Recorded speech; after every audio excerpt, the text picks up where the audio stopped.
बिस्मिल्लाहिर्रहमानिर्रहीम।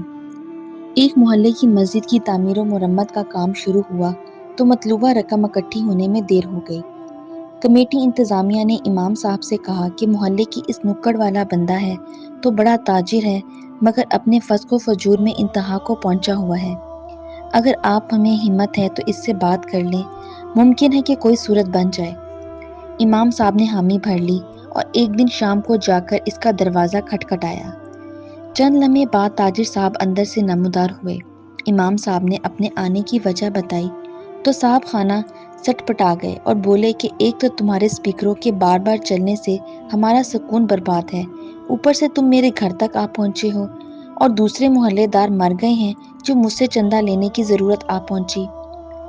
इमाम साहब ने कहा, साहब अल्लाह का दिया हुआ मौका है आपके लिए, आपके दस्ते ताउन की अशद ज़रूरत है। मैं खाली हाथ नहीं जाना चाहता। अल्लाह ताला आपके मालो जान में बरकत देगा। ताजिर ने इमाम साहब से कहा, लाओ अपना हाथ, मैं तुम्हें चंदा दूं। इमाम साहब ने जैसे ही हाथ आगे बढ़ाया, इस ताजिर ने इमाम साहब के हाथ पर थूक दिया। इमाम साहब ने बिस्मिल्लाह पढ़कर ये थूक वाला हाथ अपने सीने पर मल लिया और दूसरा हाथ इस ताजिर की तरफ बढ़ाते हुए कहा, ये इमदाद तो मेरे लिए हो गई, अब इस हाथ पर अल्लाह के लिए इमदाद रख दीजिए। इस ताजिर को ये बात न जाने कहाँ जाकर लगी कि इसकी आंखों में आंसू आ गए और मुंह से अस्तगफिरुल्लाह निकलना शुरू हो गया। कुछ लम्हात के बाद शर्मिंदा हुआ और अपने जज्बात पर काबू पाते हुए धीमे से लहजे में बोला, बताइए कितने पैसे दरकार हैं। इमाम साहब ने कहा, अभी 3 लाख रुपए से काम चल जाएगा। ताजिर ने कहा, नहीं, ये बताइए आपको मुकम्मल प्रोजेक्ट के लिए टोटल कितने पैसे दरकार हैं।